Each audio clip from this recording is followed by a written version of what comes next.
Hey, what's going on, everybody? Hopefully you are well. I am trying to figure out what is going on here with vMix Socials yet again. So I run two different shows. Sometimes the church that I work for, we do a live stream. I'm just going to check my audio, by the way, real quick. Hey, oh, there it is. I have two different shows. One that I run for a live stream. Sometimes it's like interview style that we do through vMix. And then another one that I do here on this channel.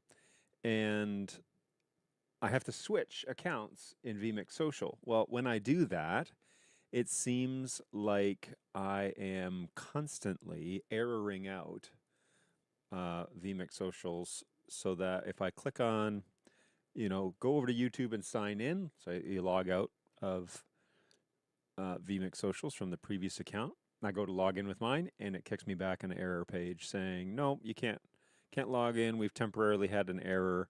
Even if I load this, I don't know, like in a private tab or even in a different browser, it's really annoying. And it just struggles and struggles and struggles and never connects. So, yeah. Maybe there is a way that on the channel itself, I can provide, under the advanced option, there's like an authentication token. Maybe that's something I can do. But anyway, don't know. So let's get after some of this here. I'll keep an eye on the chat just to see what it is that you guys got going on. But I have been trying to figure that out, so I don't even have my vMix output up and running. There I am. Hey, how's it going, everybody? Good news there. And let's jump back to this computer. And hey, Angus. Hey, hope you have a great day.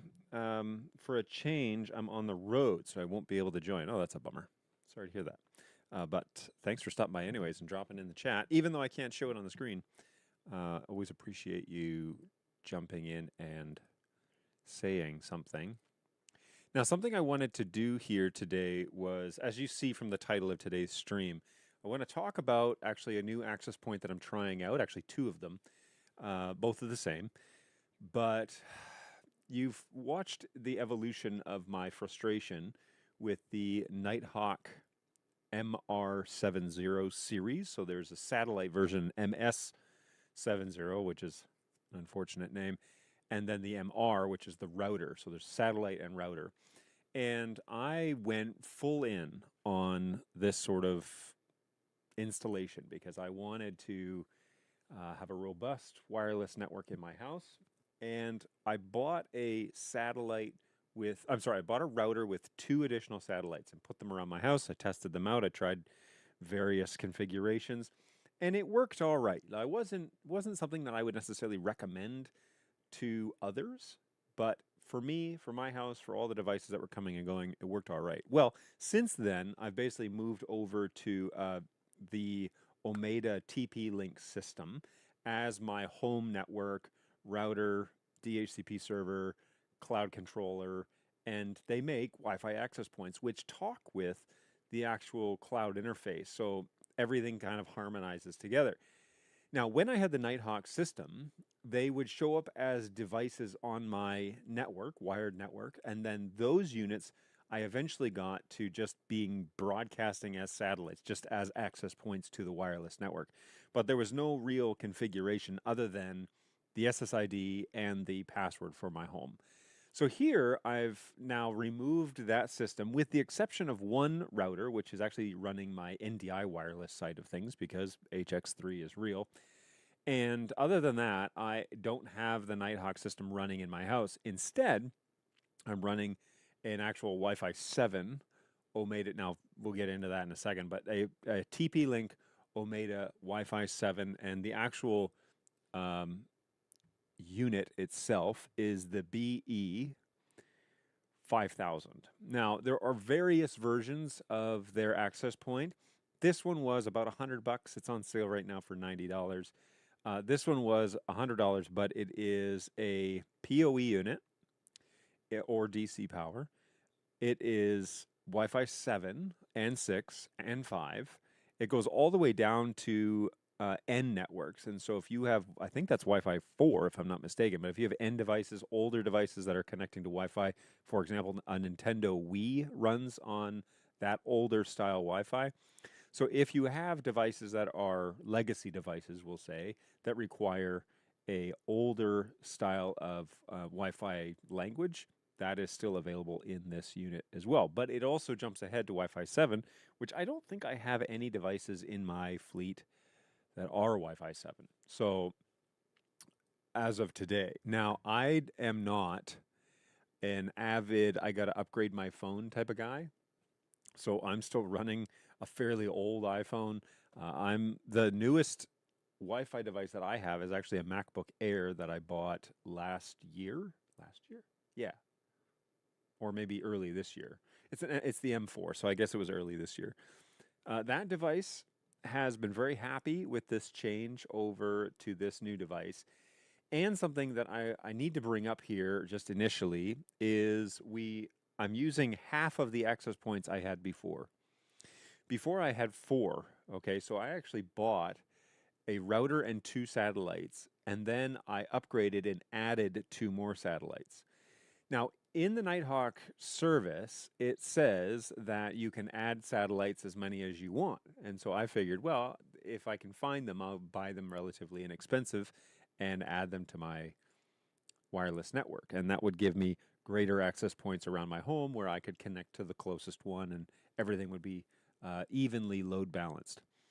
I actually found, though, that as I added access points to my home, the system did not really like going above 2. Now, this is anecdotal. This is purely my my experience here, but it didn't actually like going beyond the 2 satellites that I had. And I had a hard time keeping all 4 of them connected. And eventually I dropped down to 3. And that seemed to work okay, but it just wasn't very robust. Now, the difference here between the access points that I had, the Nighthawks, and the new ones that I have, the the BE5000s, which are business class technically, the difference between them is they are not centralized to one device as like the master access point. And I was running the Nighthawk units in mesh mode, whereas these ones I am not. Okay, they're all hardlined in somewhere in the house. And if I can, I run PoE to them. So the main one, the main unit that handles most of the access Wi-Fi devices, we'll say, in the house, is actually downstairs in my living room. And I mounted that on the wall, actually, just to kind of point it at the house. I don't really need it outside. But the other one is actually up here at my office. It's on top of my network rack here, and it's just up here as added coverage.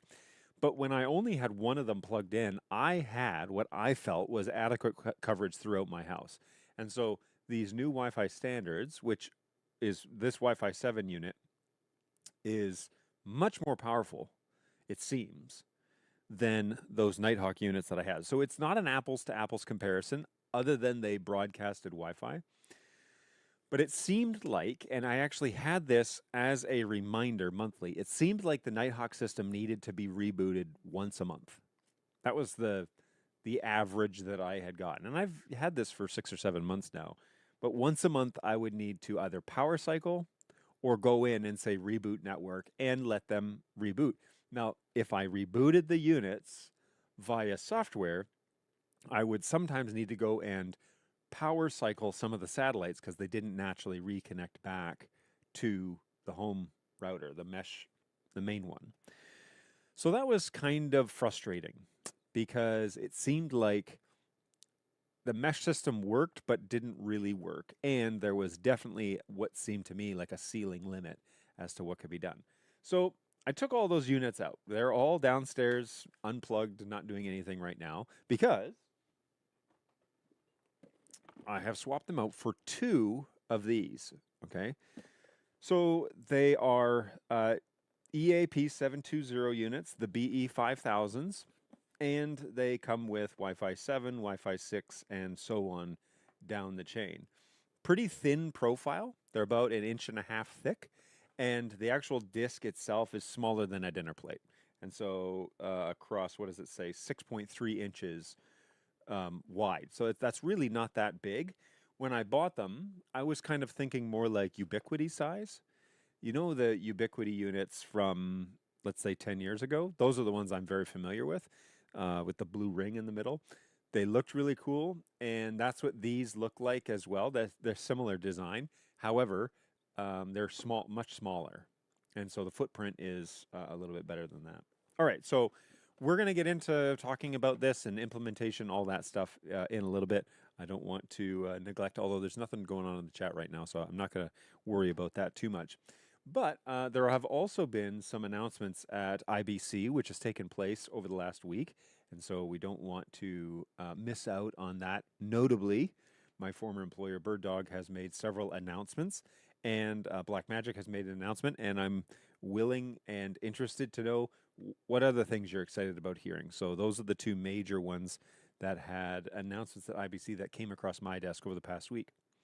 Now, there have been a lot of things that have happened in the last week, and we're not oblivious to those as well. And so last week, I actually canceled my show last week just because I didn't feel like getting on here and talking about technology was going to be a great use of my time. And to be frank, my headspace was not clear. And so I have been able to walk through some of those things and kind of gather my thoughts on much of that. And I'm not going to shy away from it, but we can get into that if that is something that people want to talk about. But today's show, I do want to talk about these Wi-Fi access points, which have initially been a lot better than my Nighthawk Netgear Nighthawk system that I was using, and I want to talk about IBC. So let's go ahead and get started to do that. Now, I've been waiting around to see if Google will let me sign into vMix Social. It will not for some strange reason. So let me just jump over to a Q&A real fast and find out.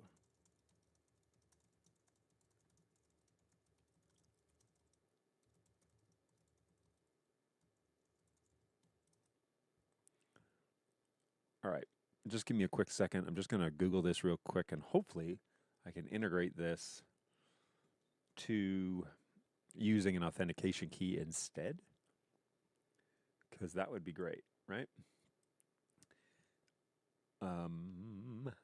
Let's see. Launch within the vMix.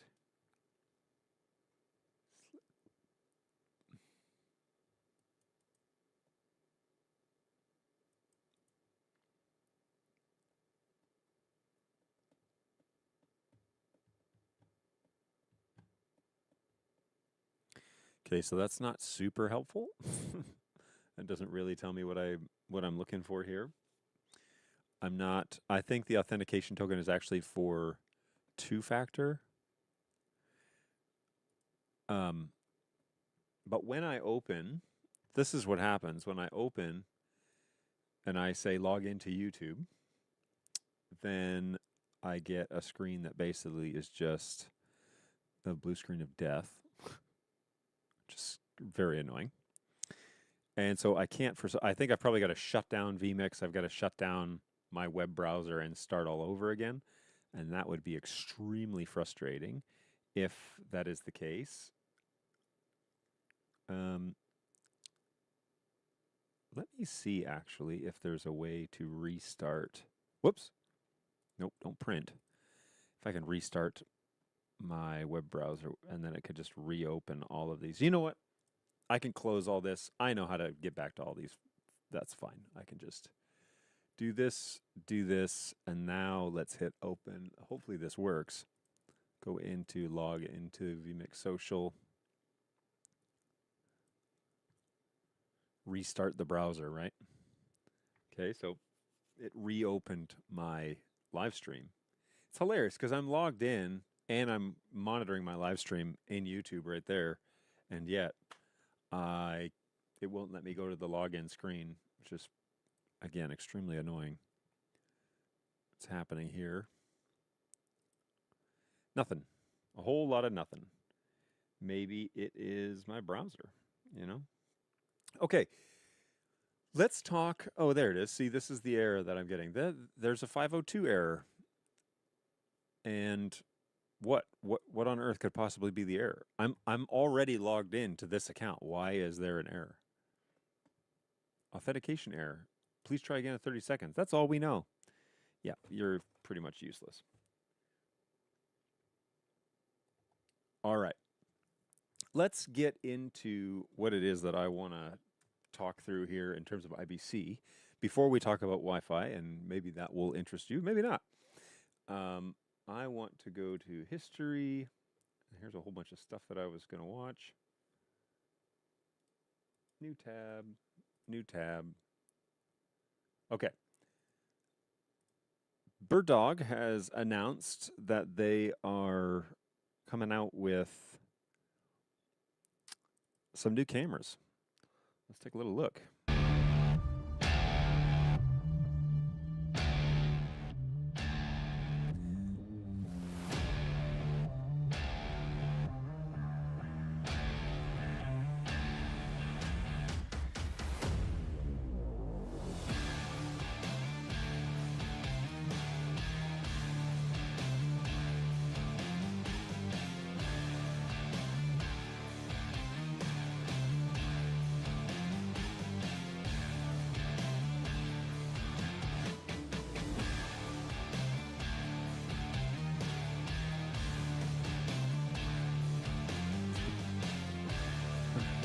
Well, anyway, no comment. Dude playing air guitar. Come on, guys. Vegas mode? I don't know from a selling point. All right. So let's just scrub here to this portion, which is, I think, something that we're interested in kind of taking a look at. First of all, we've got an SFP Plus port for a, I don't know, LC connector or something like that in case you need 10 gigs to the camera. Now, we have two SFP ports.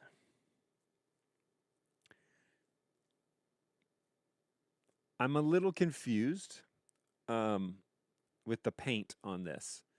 12G SDI SFP Plus. What am I missing here? Those things don't necessarily go together. Now, is that is a port for high bandwidth? Why does it say 12G SDI? Is there an Yeah, I'm not entirely sure what's going on here. But okay, so we've got two SFP ports, probably one for high bandwidth, one for HX, maybe. We have a 12G SDI port and then a 3G SDI port and then another 3G SDI port. Okay.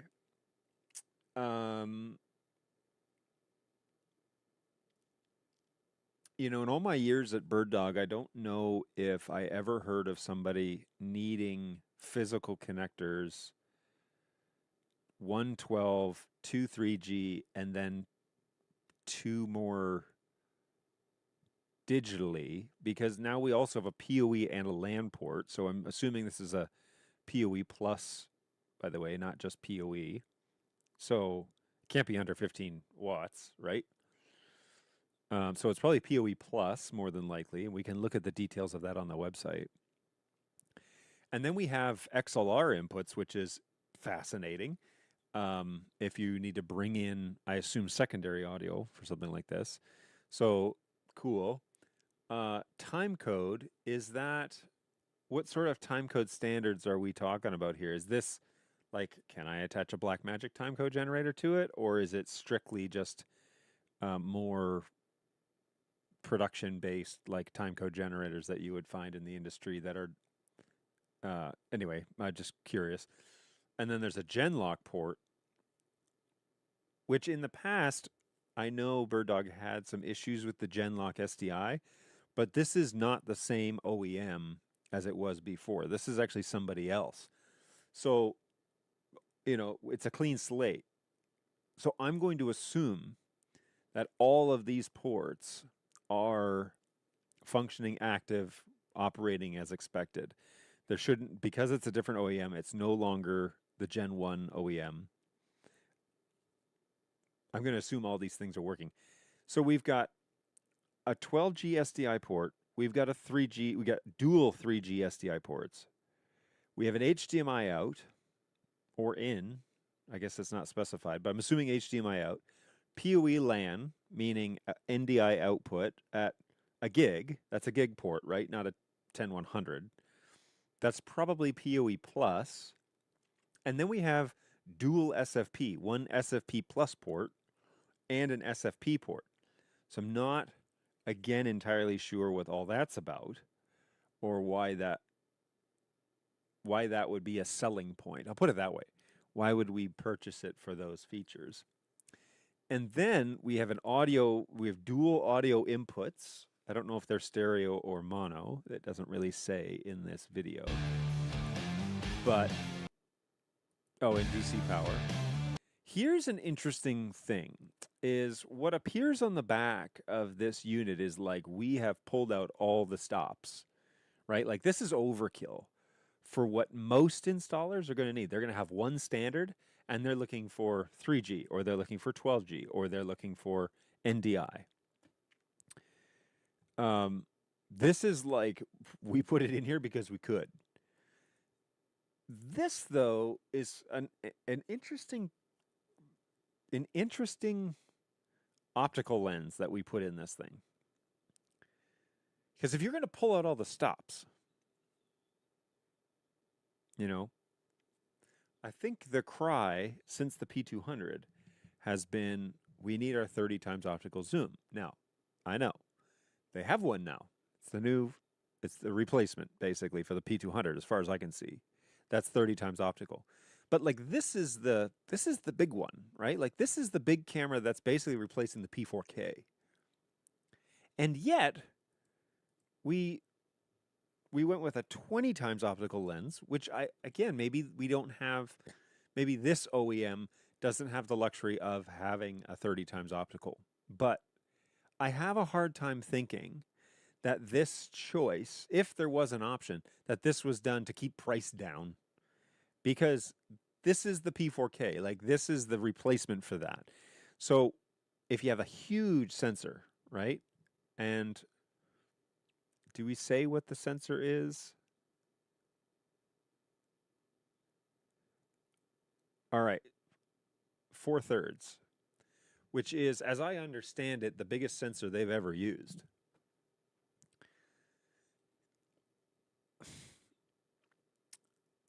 There's also a secondary lens in here, by the way. Another 4K lens, which is just to give you a wide shot. As long as your camera is mounted perfectly direct on your stage or subject, I guess that would be fun to have a second output. Maybe all of these dual redundant outputs are for the second camera, right? So let's go here. Here we go. So maybe these two are for the main camera and this one is for the secondary camera. Maybe this one's for the main lens and this one's for the secondary. It's operating independently. Okay, well then I guess now I could see why we would have this lens, the big lens, on one SFP and the smaller lens on the other. Still seems like overkill. Like we could have in software specified, or certainly you can select which NDI feed you want, right? If you have so if I plug in my SFP Plus port and I plug that into my Netgear switch, both feeds show up, right? The small lens and the big lens, they both show up out of that one port. This is 10 gigs. So there would be no reason why that port could not handle a full bandwidth on both of them, mind you. Even if both lenses were full bandwidth, we're still only talking 100 megs maybe. So 10 gigs. 10 gigs, not not 100 megs. That's not what we're talking about here. This is a massive port. And the throughput on that, you know, the concern I think I would have is the heat generation for a port like that. But I'm sure again that's handled. It's a new OEM. They have they've Bird Dog has had enough past issues for this stuff to already be thought of when you launch a new product, right? So I'm not expecting that at all. The um the cold shoe mount on the side is interesting as well. You know, have been well anyway. I won't start with the wish list because that's not fair. But it's interesting. You know, this main lens. The only complaint I'm pretty excited about it, but the only complaint that I have is like, man, if you're gonna go big, if you're really gonna go big, why not make that a 30 times optical? Because people are not buying. People who are in the market for this camera are probably not making a decision based on um, this is like a different category to me. This is a different. This is somebody who's doing PTZ on another level, on like a professional level, is what I get here. That's the vibe I'm getting from this unit. Whereas the other cameras in the line, like they could be a variety of users. This one's more aimed at what I think is broadcast level PTZ function. Fiber optics. This I don't understand. I don't know why we're giving anyway. This should be an like a little egg, you know, little Easter egg that you find in the software, like this random button. When you click it, the camera starts doing like fun colors and stuff. Don't announce this though, because I'm not too sure. Other than maybe like DJs in Vegas who would want their cameras to be lit up. Usually, from what I can tell, and again, this is anecdotal, but what, when people have PTZs, they either want them to be incognito or they're using them with the tally function. So they want the subject to look at the camera. But for the most part, an all black camera, I think I would want it to be incognito so people don't know that that's a shot that I'm filtering in. Now, I'm also interested in, by the way, wait, what did that say? Built-in ND filters? Built-in tally? Built-in ND filters. Okay, so that's kind of nice. That's a function that not everybody has. And built-in tally. What else we got here? Built to Excel. Okay. Now, of course, I'm not gonna be fair. I'm not gonna pull any punches here just because this is Bird Dog, right? So we're gonna head over to Broadfield, and we're gonna look and see if I can buy it. Full NDI, the Ultra, pre-order now. Okay. So the sticker price on this is $7,000 US, and Broadfield's got it up on their site. You can order it in black or white, and it is currently out of inventory. Shows out of stock. It does not show when they expect it, so one of their main distributors doesn't know or is just choosing not to put it up there. But this camera doesn't exist yet. There was one at IBC, but Broadfield does not have them for sale. And you know, we've gone over this a fair bit as to what that means when you announce something and then you don't have it. It's like, well, maybe we need time for the channel to catch up, or we need time for whatever. Okay. But it's still not available. And why is it not available on the day of launch? Like, that is, to me, a big deal. It's a big deal. And we still are not doing that. So I don't know why Because what happens is people see the launch, they get excited for it, and then there's this 6-week cooling period. And then other things come out, and budgets might change. And then I guess I'm not going to, I've seen that video before. And I don't know. I find that it should be ready to go on the day of the announcement. It would be way better if it was ready to go. Now, perhaps we were trying to get ready for IBC and have something to talk about. Perhaps. But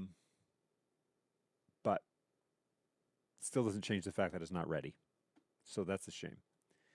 All right, let's switch gears and look at their next offering, which is the X1 30 time.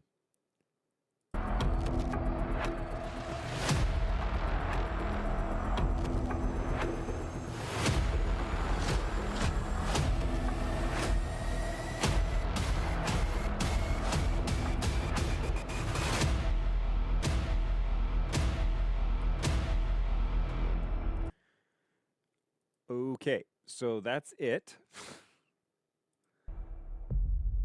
That's the end of that commercial. So let's jump back to our friends over at Broadfield. They do carry this product, and it is showing out of stock. Okay, so currently not available for purchase. It has been announced, but is not here, not real yet. 30 times optical lens. Now, something I was curious is that this little video shows the front of the camera.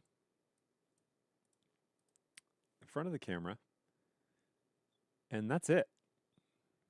But let's take a look at the back. Let's just take a quick little peek at what the back has. Here it is, $1,200. That's a competitive price. We've got USB 3, HDMI, and PoE. So we have a 30 times optical lens. We don't have SDI. Now, does that make it $1,200? Is that why? Because we don't have the SDI port on there, and that's fine. It's not fine. If that is the reason why it's on the lower end of a PTZ in the PTZ world, okay, I understand.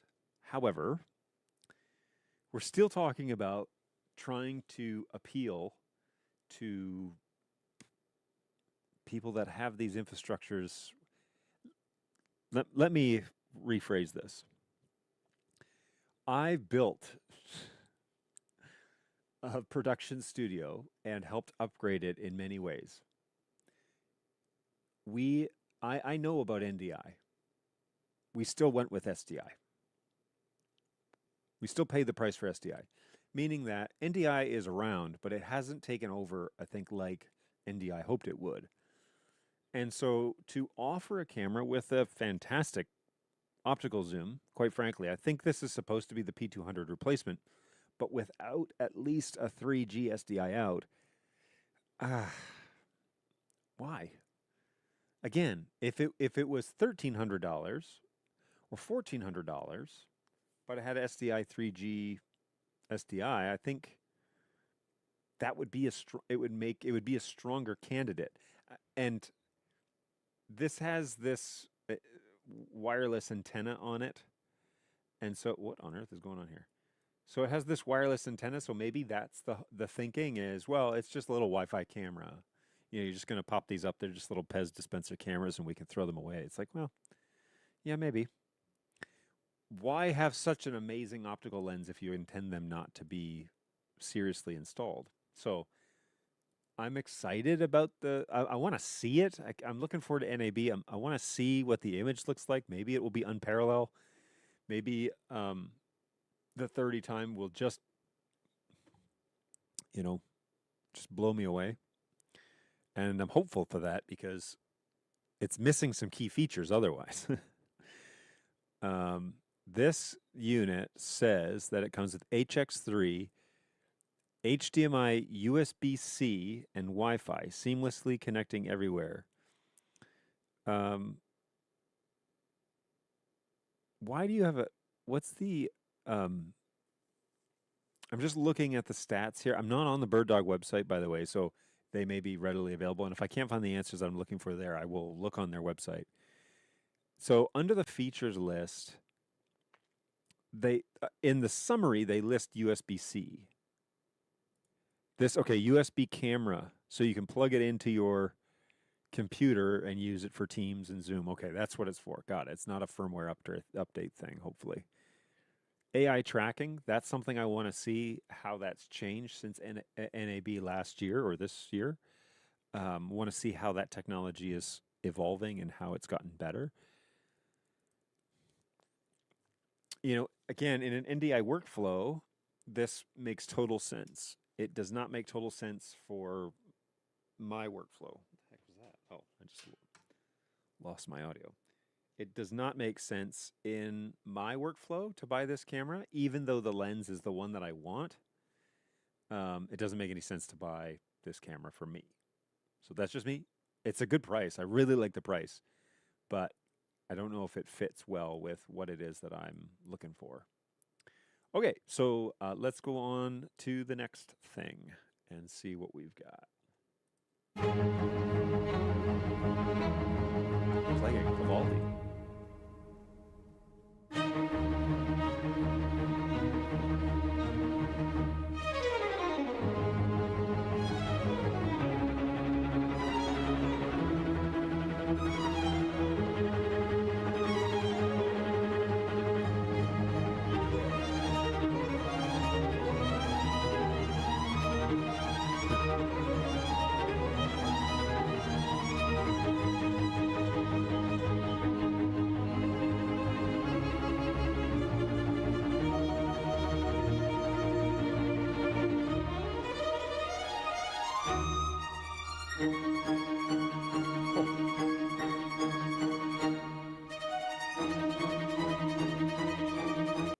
Okay, so we have a replacement for what was the various iterations. We had several of them. The outdoor camera, which was what was it, the A200.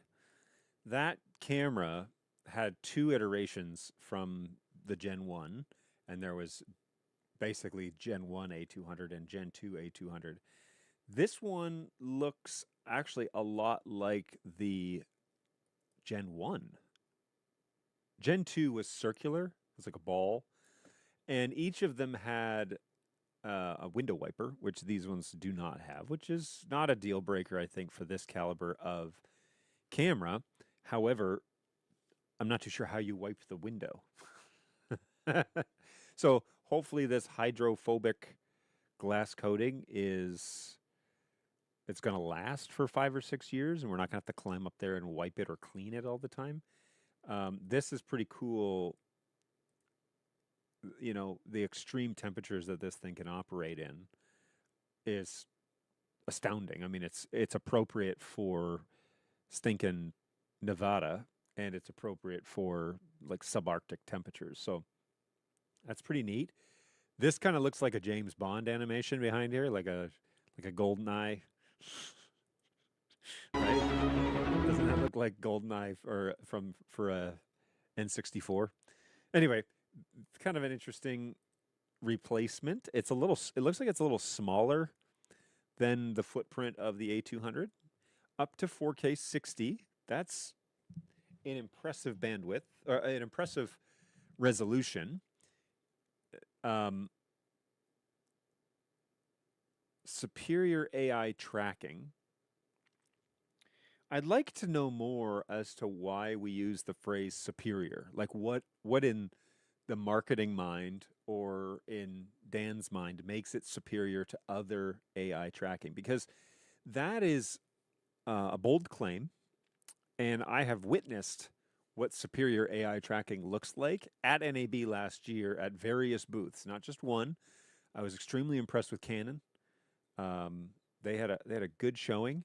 I think Bird Dog's was good. I don't know if it was as good as Canon's, but then again, they don't have the resources and depth that Canon has. And so I'm hopeful that things have progressed and that indeed they do have superior AI tracking, I would be interested in seeing it live, and that would be great. This 500 meter IR laser. Okay, this was a feature that was in the A200, both of them, both generations before, and it was actually really cool because it would have you'd have night vision on, and the IR laser would hit a subject and light it up. Like it would be as if you were looking at them in the daytime, other than it was IR, so it was black and white. So again, I don't. Um, I believe them that this is real because they were doing it before. Again, different OEM.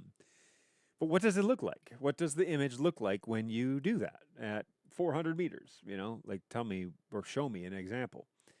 Um, and I didn't notice any of those examples being shown at IBC where people actually recorded them. Now, if you've seen a video of this, send it to me, put it in the chat, do whatever you need to do, and I will check it out. Okay, so it's a 1x1.8 sensor, by the way. I don't want to go pass by that CMOS sensor. It's a pretty standard lens, actually. So neither superior or inferior. I think it's a middle of the road PTZ lens, which is fine. It is weatherproof. Is that backed by an indefinite warranty? Questions I have. IP66 rated, not 68, but 66 for the glass, it looks like, because that's the way that sentence reads. That's an animation, by the way. That is, I think that's a 3D rendering of the product, not an actual recording of it. Now, this is cool. Audio in and out. What are we talking about here? Oh, what is audio in and out? So we've got SDI, Ethernet. What is that right here? Is it a matrix switch? And then other holes. So 12G SDI. Okay, there it is. So that's good because it's a 4K sensor. Oh, we have an SFP port. So that maybe is what this is an SFP port. That's fine. Good. PoE++. So, okay. Here it is being run on PoE++.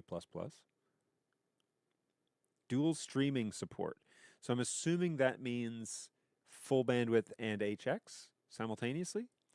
30 timed optical in high def, so not in 4K.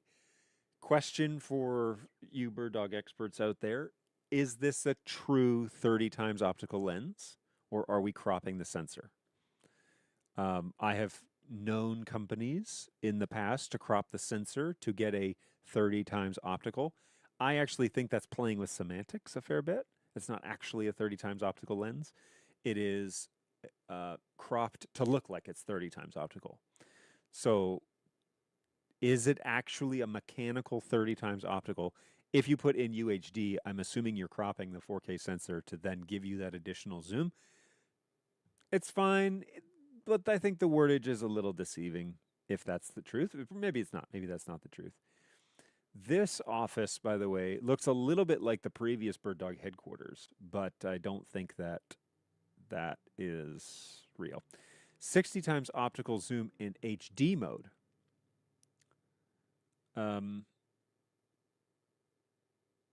Okay, so wait, let's do the math on this. 30 times optical in UHD. So is this what we're talking about as 4K? Ultra HD? And then in just 1080, we get 60 times optical lens? So one of these can't be true. I'm assuming that it is a 30 times optical lens then. And that then we're doing the image cropping on there. High bandwidth and HX3. Okay, so that's probably what the dual streaming thing is. And okay, learn more at birddog.com. All right, so now we go back to our friends at Broadfield and we take a look at when this camera is going to be available. 0 in stock.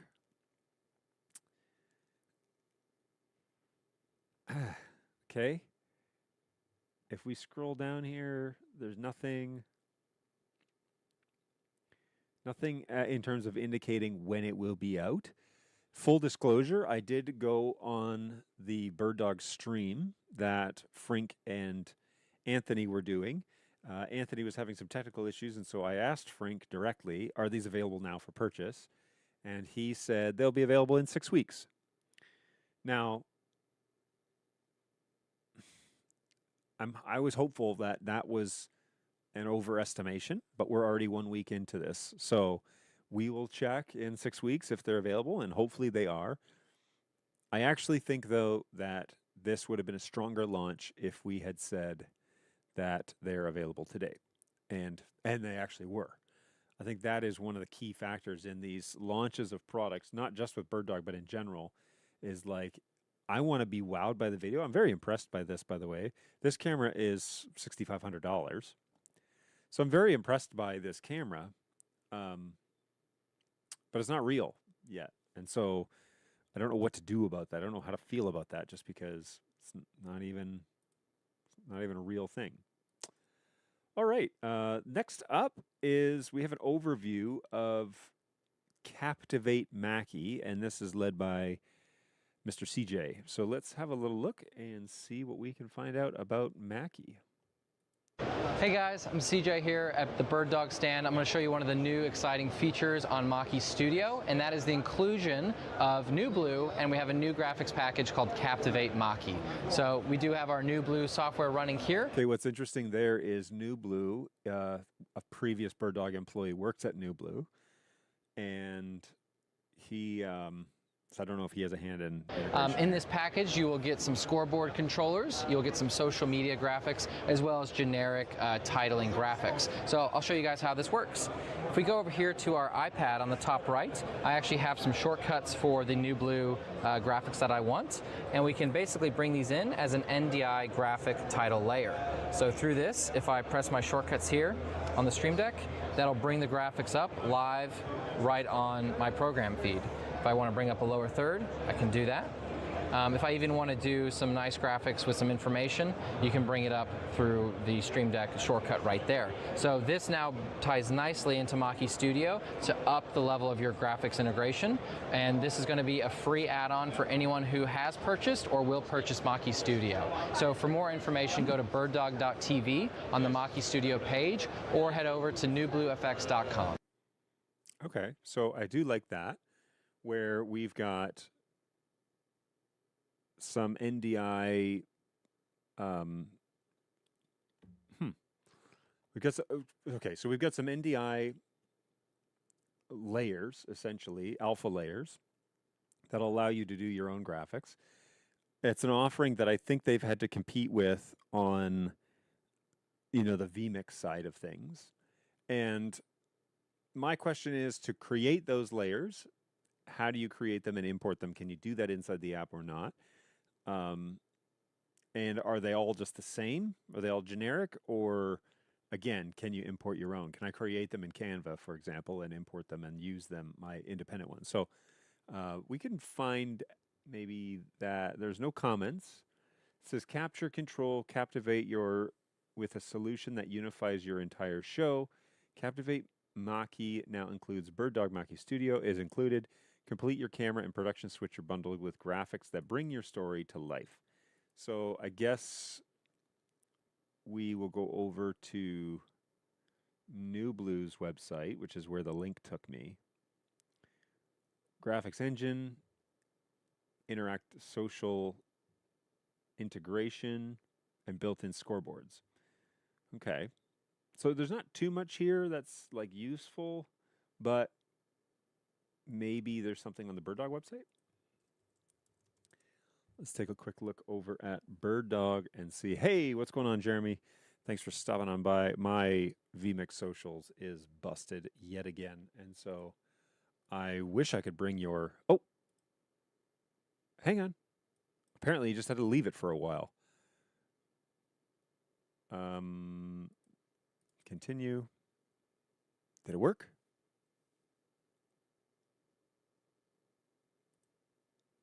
I think it worked. Oh, And now it didn't work. What is going on here? Okay. It says your application has done its thing, but it doesn't want to log me in. All right, that's fun. Let's reboot socials. Hey, there it is. Oh, come on, man. Log in. Continue. Continue. Login process complete. Please see your application for further instructions. But it's not showing that it's logged in. It keeps taking me back to the login page. Hey, Jeremy. apparently socials still struggle bussing. I said go ahead and continue. I'm giving you permission. That is not good This is a enough, black magic. evidently. Okay, so sorry, one of my other videos began. Yeah, so let's just jump over and see this Mach-E new blue announcement real quick and just get an idea. Here it is. Mach-E Studio. Surface, Command, Easy Learn, TV, Pro, onboard. Here's the keyboard. Picture-in-picture, flexibility, onboard buttons, how it works, making it look professional. Capture, control, and captivate. Okay, so it's the same language being used. I just want to know, like, how do I create that stuff? Can you create it? Is it customizable? Who knows? Looks like I'm pretty late to this party. Trying to configure a Ross Carbonate Ultra Solo with Scarhoy, RCP, and Tally. It's been a fun project. My goodness. Are you sure that's fun? Just kidding. Sounds like a thrill. All right, let's go to one more thing that I wanted to watch before we... two more things that I wanted to watch. So here is Behind the Booth with Bird Dog.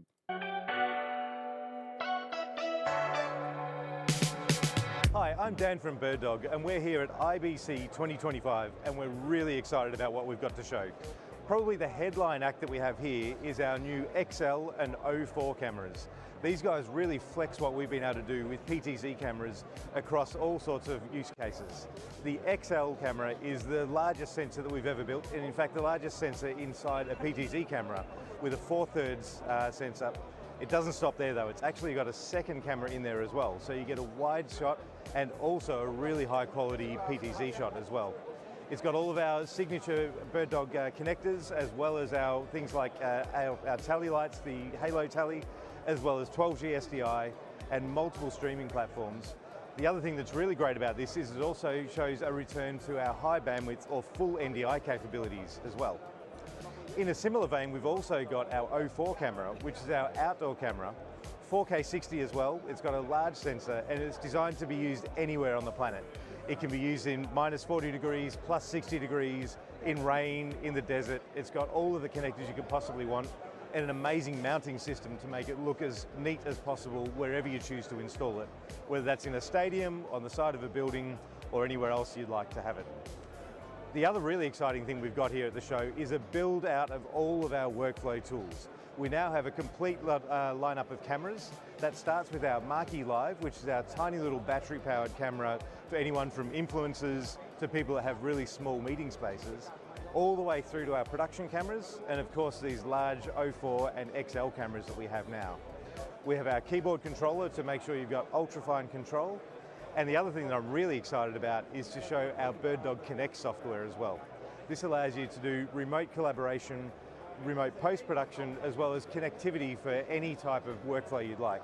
That all integrates directly into every part of our Bird Dog platform, including our cameras, but also our converters as well. So we're really proud to have built out a complete ecosystem here, and we've got it on show for the first time at IBC 2025. So please come and have a look at the booth if you're here, but otherwise we've got plenty of information on our website at birddog.tv. Okay, so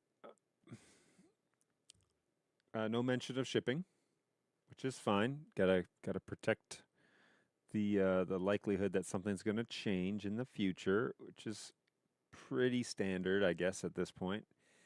Yeah, Jeremy, there is no window wiper anymore. Unfortunately, um, they've gotten rid of that, and they're just doing some sort of hydrophobic glass. So apparently, it's going to run water and keep the water spots off, where you're not going to need to go up the pole to fix this camera or clean it. So we shall see how that goes. Hopefully, that is the truth. Did they rebrand BirdDog Cloud to BirdDog Connect? They did. They actually did that before NAB this year. And so Cloud has been changed to BirdDog Connect, and there is that software. Where is it? Is I think if you can stand back and look at the entire offerings of BirdDog's ecosystem, it all makes sense.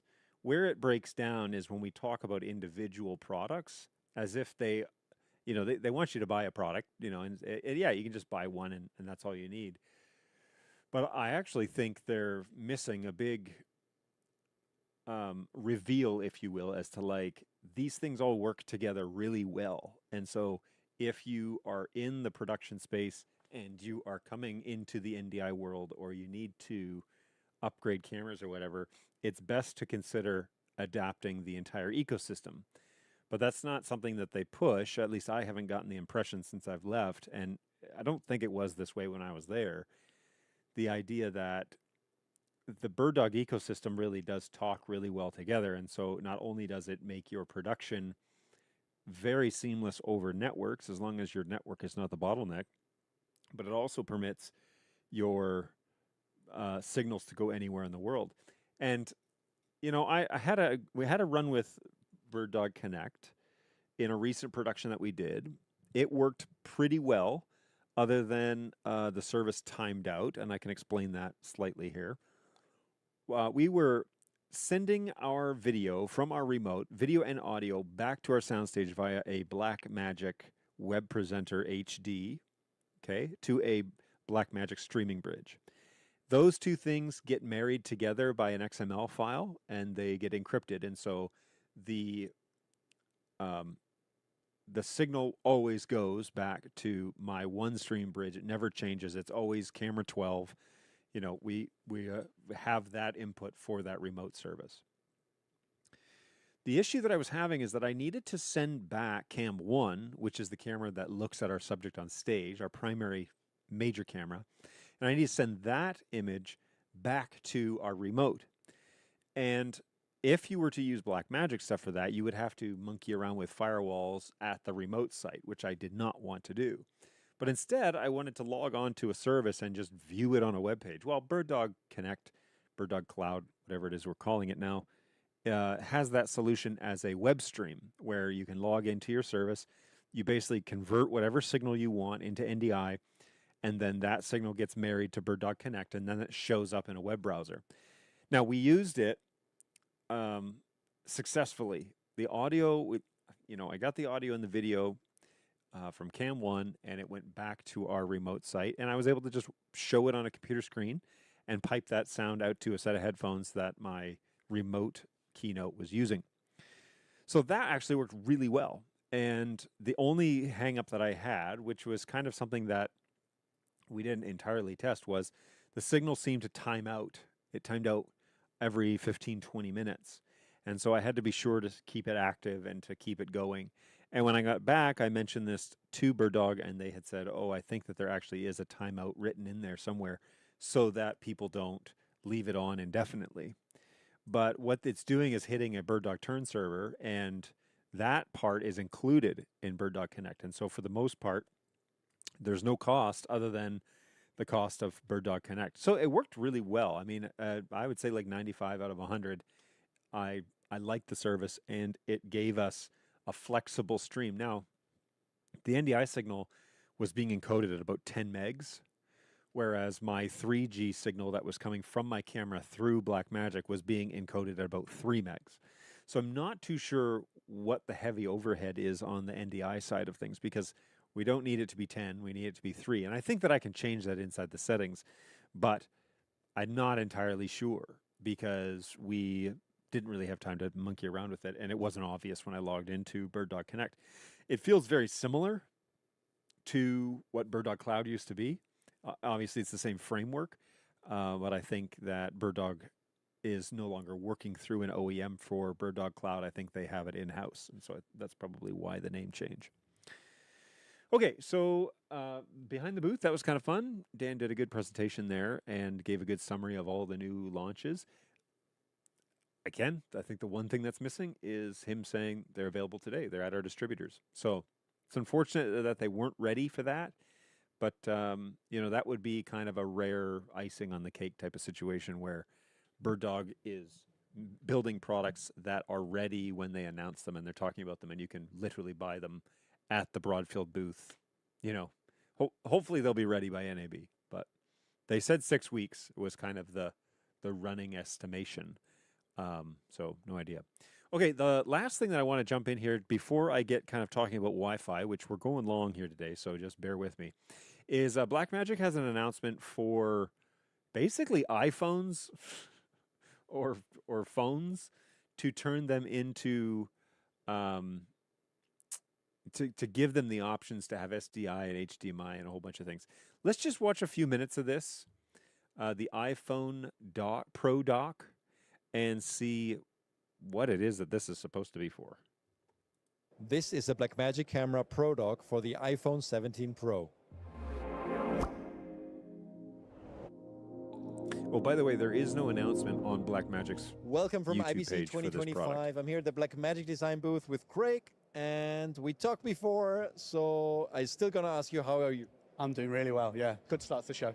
So we did another video on ProRes RAW integration with Blackmagic products. I think software and hardware, and also basically Blackmagic RAW integration with Sony cameras. And now we're going to talk specifically about the Blackmagic Camera Pro dock for iPhone 17 Pro. So tell me what we have here.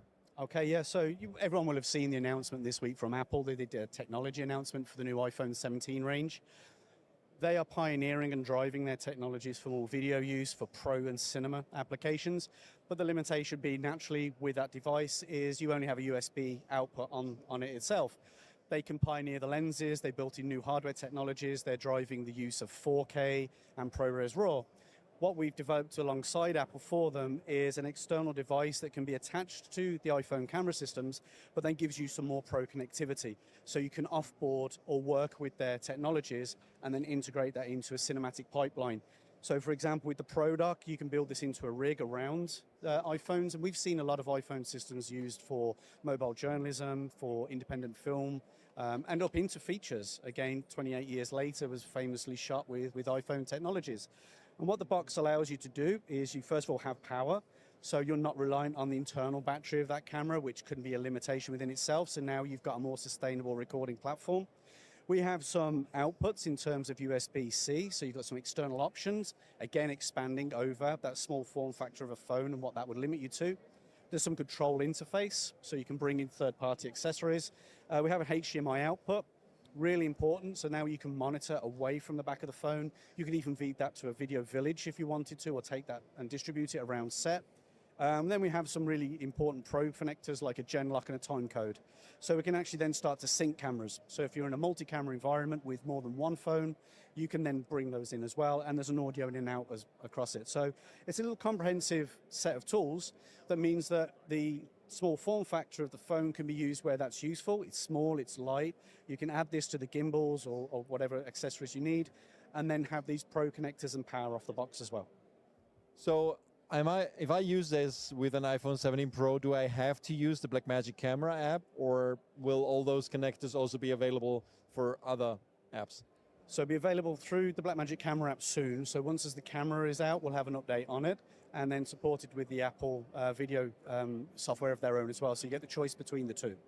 Okay. Is there any limitation, like, because it's a lot of connectors, they all go through that one USB-C cable, of course they have to.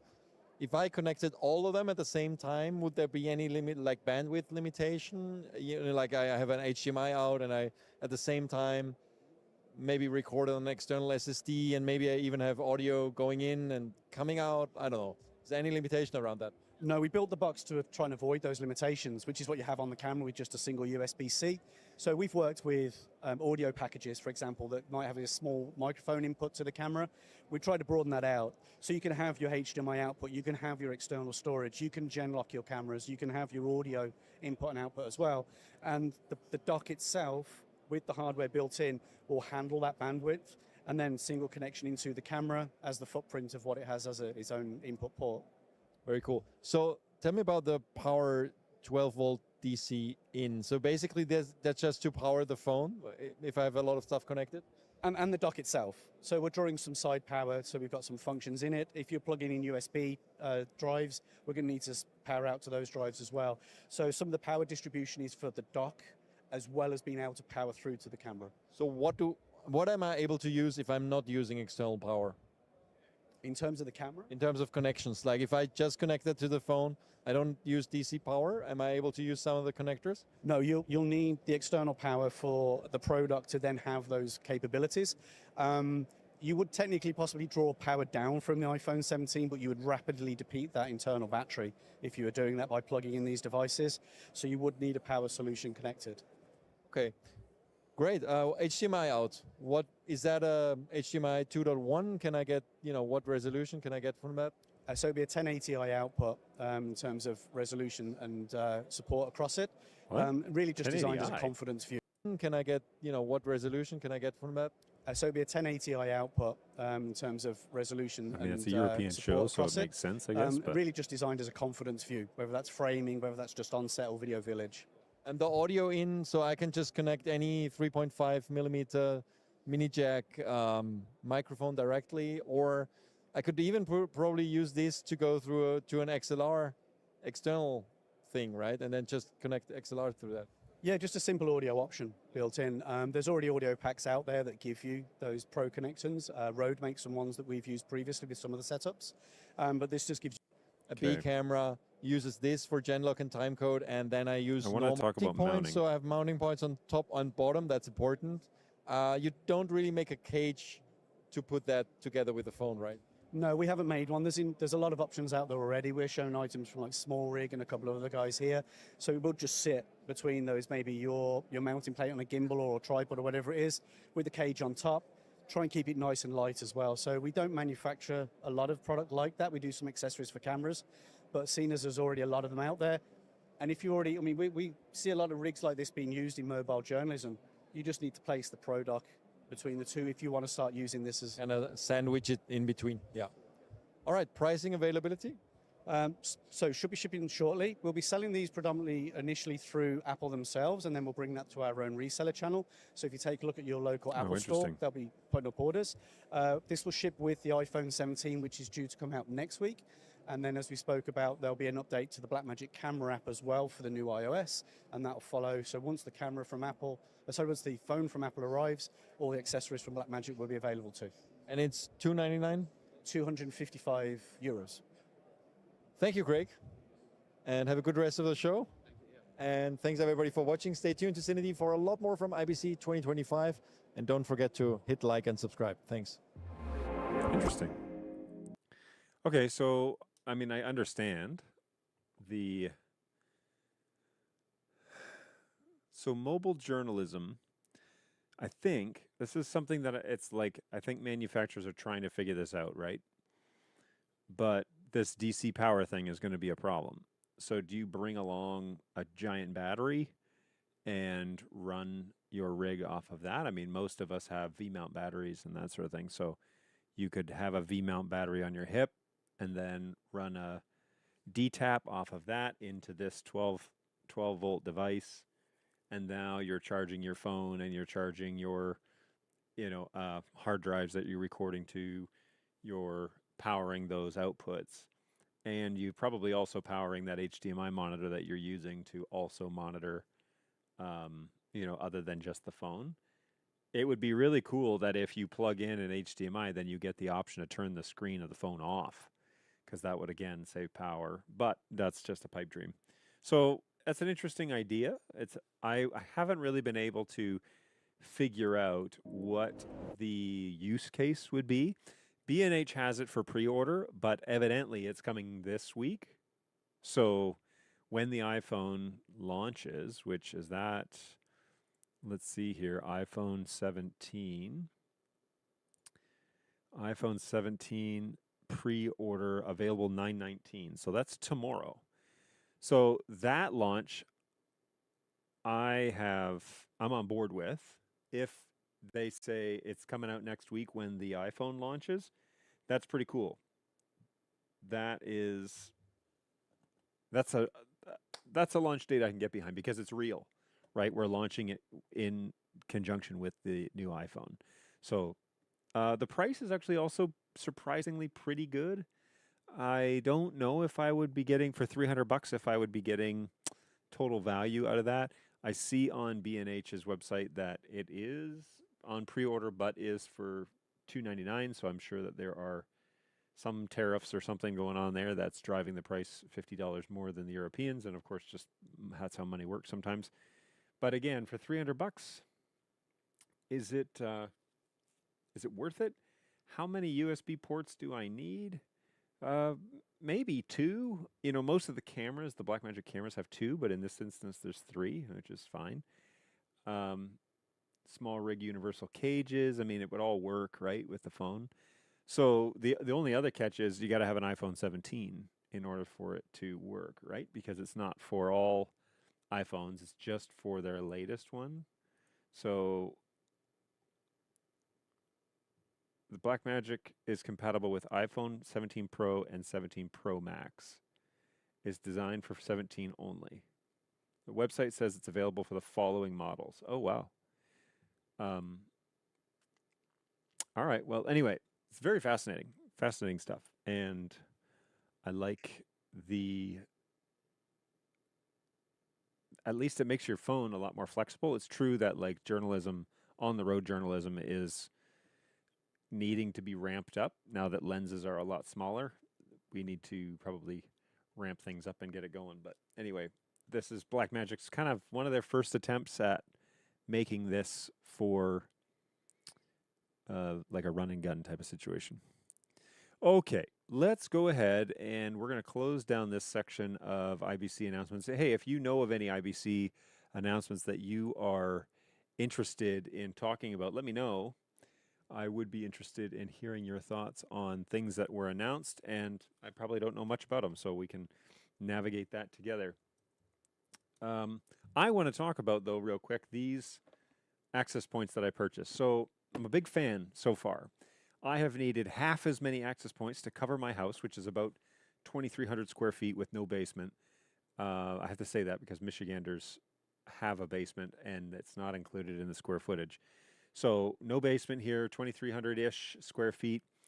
And I've got 2 of these access points, one upstairs here in my bonus room office and one downstairs in the living room, which is the central spot in the house. And so the kitchen's right next door, the dining room's right next door, the front entrance is right next door, my bedroom's right next door, you know, the garage is right next door.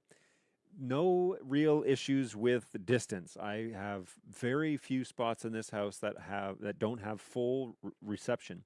One of the places that I noticed was in my master bathroom. The signal would regularly drop on the Nighthawk units, and there was one right next door to it. And so I'm not too sure if the piping in the walls or if there's some sort of insulation or if the stonework, whatever, was really causing an issue. But with these units, I don't have any issue getting cell phone reception in the master bathroom anymore. So that is quite nice. The other thing about this that I will say, the reception is improved. They get very hot. The units themselves get very warm. They do have a wall mounting option, and something that I do want to mention, maybe it's in here, but I put up one yesterday with the wall mount that it came with. Yeah, here it is. This is the other one. And inside the wall mount, it's a circular wall mount. If you're, again, familiar with Ubiquiti, it's the same idea. But what's really neat about this is there are multiple holes, and there's a legend here in the middle. Okay, there's a legend here in the middle, probably can't read that, that says holes that are marked with A are for ceiling or wall joists. Holes that are marked with B are for 3.5 round junction boxes from the US. Holes that are marked with C are for single gang outlet boxes from the US. And holes that are marked with D are for single gang outlet boxes of the EU. And so that is a really cool idea, that you have multiple options to mount this, and they indicate which holes are which. And so if you're putting this over an electrical box and you're running your Ethernet, PoE Ethernet port to it, you can just say, okay, I've got single gang outlet box from the US. I'm going to use holes C, and you can drop those 2 screws, zip those into there, and this will cover that hole, give you the option to put the wire in through the hole there and plug in your device. Very simple. Little unit covers up the box, then acts as the wall plate for that. And so I will probably be getting another one of these for my office, which is going to be out in the second garage once that gets built, hopefully starting next week. And we'll use a gang box for that, a single US gang box, and then just snap it on top of that. And then we'll have coverage out in the not bonus room, but the garage office. So I really like the install options. The mounting options are quite nice. This is for the one that's here, that's not mounted on a wall yet, but probably will be here soon. But this unit, as I said at the beginning of our show, has been outperforming the Nighthawk series hands down. The transition from one set of access points to another was very simple, because what I did is I logged into my controller. Now I have a cloud controller for my Omada TP-Link system. And so that controller talks to the internet at all times, which means that my computer doesn't have to be on in order for the controller to be running and to be thinking. Because unlike a lot of people, I don't run a computer 24/7 in my house. I shut them down in the evening, so I'm not using them, because there's probably about 10 to 12 hours where I'm not on computers, which is wild to say, but they don't need to run. Well, before, I had the controller just installed on my Windows PC, this unit that I'm using for this show. But when I turn it off, the controller would go offline. And so now I have a cloud controller that is PoE powered, by the way, which is really nice, plugged into a TP-Link powered managed switch. And that unit is on constantly, which means that on any computer, on my laptop, on my iPad, whatever I want, I can get into the controller and examine what's going on the network. Now, I will say that the controller itself is a little slow for, especially locally, if I'm logging into it on an IP address, it's a little bit slow, but faster than the Ubiquiti ones and way better than the Nighthawk app that I had on my phone. So the Nighthawk app was really clunky, had a hard time refreshing, had a hard time pinging devices, having active lists and all that sort of good stuff. So that was really frustrating. Now, TP-Link, if you have managed switches, will show you those switches inside of the controller software. And so I'm just going to share this with you here. Here is that that setup that I've got here at my house, and I've got the internet connected to my router. My router is connected to the controller, the living room switch, and a few other things. Now, there are multiple unmanaged switches along this chain, and so you will notice that there are client groups and that sort of thing that show, that there are multiple devices that are plugged in, which it plugged into like an 8-port switch. Obviously, there are Wi-Fi and there are unmanaged switches, and so just keep that in mind. This isn't a perfect system where everything is not managed yet. But one of these days, we will probably upgrade those switches to managed switches. And there will be a managed switch behind the router that will convert to SFP and probably send fiber to the new office space. So that's all coming down the line in the next year for this home network. But I have actually really liked having the option to now see what is being done on my network and who's connected where. Whereas before, my Nighthawk units were simply just pretending to be wired devices and having then 50 wired devices connect to those units, and it didn't know that they were access points. Because this is all the same ecosystem, much like I was talking about with BirdDog, because this is all the same ecosystem, they talk to each other, they report in, and they tell you which is which. And so we have a bonus room. This path right here is interesting. because from the router it goes to a coax conversion, which sends the network not only to the living room, but also up here to the office. I've got one of those units over there on the other side that then run around to here that gives me my network access. And so we did a show on converting internet to coax and vice versa. And because I don't use that for television here in my house, so I can use it for my network, which gives me a hard line. So the internet comes into the router, which is over Starlink. Starlink plugs into my router, which is the ER605. And then out of that, one of those ports, we are plugged into that coax converter, and then out of the coax converter into the living room port. But also out of that coax converter comes around to an unmanaged Netgear switch here on my rack, which then plugs into the bonus room. So this line between the router and the bonus room AP, there are actual multiple things in the way. But the logical way that TP-Link interprets this is this bonus room is actually directly plugged into the router because there are unmanaged switches and things going on between here that are not reporting into the TP-Link ecosystem.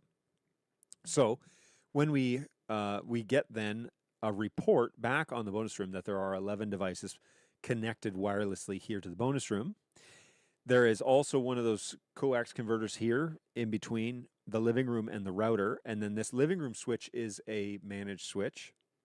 And so it will report back that then we have the controller is plugged into this switch and being powered via PoE. It's even plugged into port 2, which is crazy. This unit is being powered over PoE. Now, the units themselves say that they are PoE plus, okay? This is a little strange, but it says that this unit can be powered via PoE plus. I have plugged it into a PoE unit, and it's working just fine. So this managed switch is PoE only. It's got, I think, 30 watts total, but it's got 15 watts per port, and it is powering that living room access point without any issue. So I guess it's not drawing down that much power. Maybe it'll brown out on me if I push it to the limit. But this is actually our heaviest used access point in the house right now with 26 devices plugged in. You will notice that there are no mesh networks here. Everything's hardlined, which obviously will give you better reception overall than trying to utilize a mesh network. Generally, hardlining everything in over a gig connection will give you, or 10 gig will give you a higher reception. So the path here logically is router, living room access point, and then the access point itself is operating just fine. So this does refresh, I think, every 2 minutes or something like that, which is also nice to have. And if I turn this screen off, it doesn't go away. If I shut my computer off, it doesn't go away. The cloud controller is constantly taking inventory of what's going on. All right. If we go here to our overview, we can get some data overview as to what's being used on the network, which is kind of nice, showing our most active access points, for example, our most active switches, which I've only got one managed switch, so it doesn't know any different, but gives us some good information there on the dashboard, and the stats show us our performance. And like I said, this is a constant thing, so we don't have to worry about turning off machines and losing our data. It's all being stored inside the cloud. This is our device lists of things that are managed on my network, and these are devices meaning routers and switches and access points. Client list is here. I'm not going to click on that because it'll show everything on my network. But we do have some interesting insights as to what's going on the network and what might be causing issues. So if you need to get into troubleshooting, there's a good place to start. Doesn't necessarily mean that it will be the place that you find the issue, but it will certainly help. Also, the logs show a fair bit of information, which is helpful. At this point, I don't have any logs or entries, but if you're having issues with things restarting or firmware updates or anything like that, that can be a useful tool. The other thing so they do have, like Ubiquiti, they do have a heat map option, but you need to upload your home, and I don't have a heat map. I don't have a blueprint of my home, And so I can't really do anything about that. Now, used to be a way where you could import like a Google map of your house and then estimate where your access points are. The issue is it's not three-dimensional, right? So it doesn't know that this access point is technically on the opposite side of the house, but is on a second level compared to where it is, where the other one is. So the other one's on a wall over there. Something that's very intriguing about this system is they do make outdoor access point, long-range outdoor access points, and I'm halfway tempted to install one on my back porch. Not that I have bad reception on my back porch from my wireless, but I have pretty poor reception way out in the back of the property where I take the kids camping. And so it would be nice for me to have Wi-Fi out there when we go out there and we set up the hammocks and we go out camping. We have the option to text my wife without, the cell phone coverage is pretty limited here in the sticks of Tennessee. And so it would be nice to have access to our access points. Now, the last system I had, actually, I could get a few bars out there and send a message. I would just prefer for it to be a done deal and me not to ever have to question that. So there is a little heat map option here that allows you to upload an image of your floor plan if you're using this in a business situation, and then you would be able to put your devices on the heat map and it would give you a rough estimate as to what's going on. Now, this has 2.4 gig and 5 gig built in. It also has 6 gig, okay? So that is, from what I understand, more of a IoT type of bandwidth where when your Wi-Fi is talking to, devices that work with the, the Amazon Echo devices and things like that, they operate or can operate on a higher frequency than the rest of your Wi-Fi stuff. And so 6G is an option. And you can enable guest networks, of course. You can have a portal page. So when somebody clicks on your access, they have to put in a password that you provide. You can have access rules. You can limit certain people on certain types of devices. So if you have a lot of kids that come over with their gaming devices, you can limit how much they're drawing down off of your network if you want. You can isolate it to a certain VLAN. We can make multiple WANs, by the way. So if we want additional access point or additional SSIDs, want hidden ones, you can do all of that right here inside the controller, and it will just push it to those devices. Whereas in the Nighthawk system, you had to log into the app, you had to customize the SSIDs that you wanted, to reboot them all. It was a big ordeal. This actually works pretty well where you can make the change and it will push it to the system, and the system just kind of responds and knows what's going on. So buying into an ecosystem definitely has its benefits. You also have the option for DDNS, which is if you have a revolving outside IP address, but you need to be tunneling in through a VLAN through a VPN or through some sort of service that requires you to know where your network is at all times in the greater World Wide Web. You can set up a dynamic DNS, and that will ping a DNS address that you set up, and then will always allow you access regardless of what your external IP address is. And lots of things. Okay, so there are lots of options here. You can even have profiles where it turns things off. So say I know that I'm not going to be in my office building on Saturdays and Sundays, and I don't really want people messing with my Wi-Fi network. You can set it up so that it'll turn off and on during business hours, off when you're not there, whether you need that level of control or not. There are options for setting up VPNs.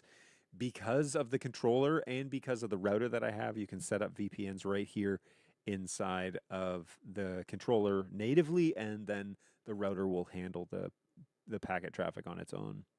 So look, there are a lot of options. I mean, you can see them here on the screen. It's quite a robust system. And when you buy all the parts that go together, so the cloud controller, the switches, the access points, and the router, you are then basically enabled to run this like a pretty serious network. Now, the ER605, which is the router, is really a small business router or a home router.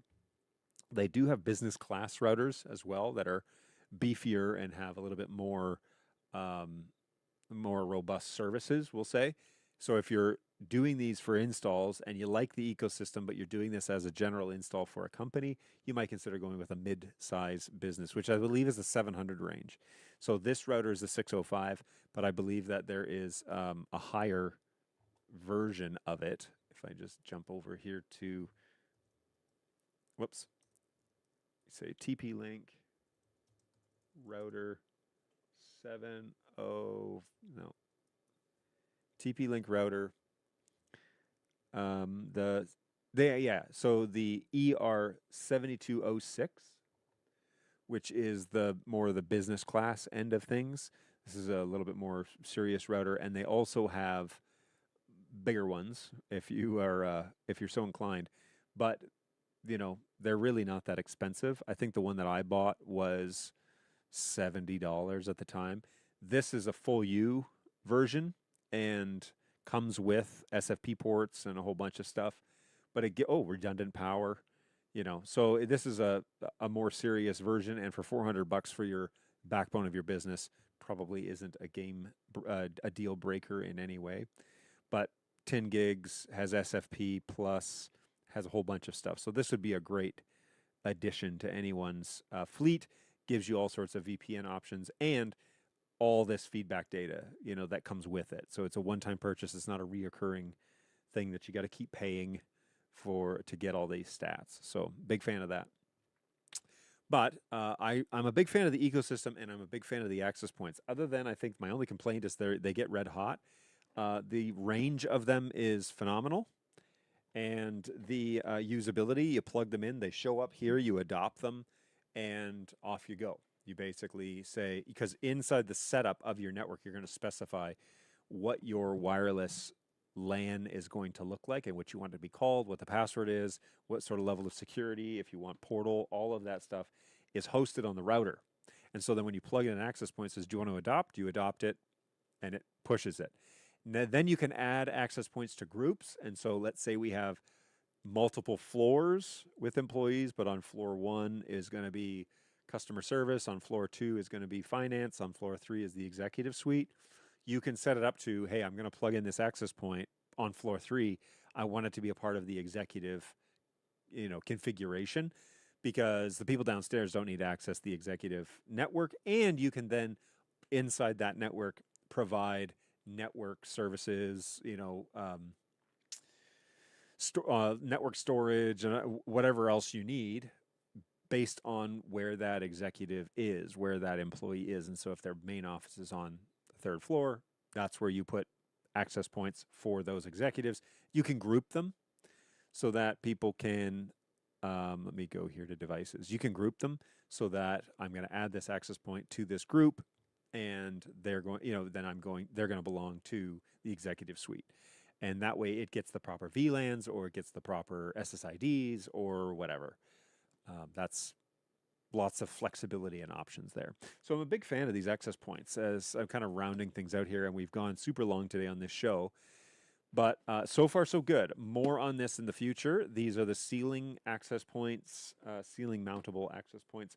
I've got one on a wall downstairs, and I'll probably put another one up here on a wall eventually, maybe over there. And they've performed pretty well so far. So I'm quite happy with that. Looking forward to not having to restart my wireless network every month, which is what the issue was with Nighthawk. So, okay, folks, I just got disconnected here, my headphones. I am going to wrap things up because it has been a long show. We've done a lot of review. We've done a lot of talking. Haven't really gotten into the nitty-gritty of the network yet, but maybe for another show, another day. But hopefully you are well. If you are watching this post, let me know what you saw online or at IBC that you're excited about. We are making plans to go to NAB this year, and so I'm sure we will see all of these products in April, but that is quite a ways away. That's at least half a year away. So I'm going to hold my breath for launch dates within 6 weeks of the things that we saw from BirdDog, because that was kind of the idea. And in the meantime, take care of yourselves. Take care of each other. It has been a crazy few weeks here in the United States, and hopefully you are taking care of yourselves and each other as time goes along. Be well and be gentle, and we will see each other in the next one. Take care of yourselves, folks. Bye.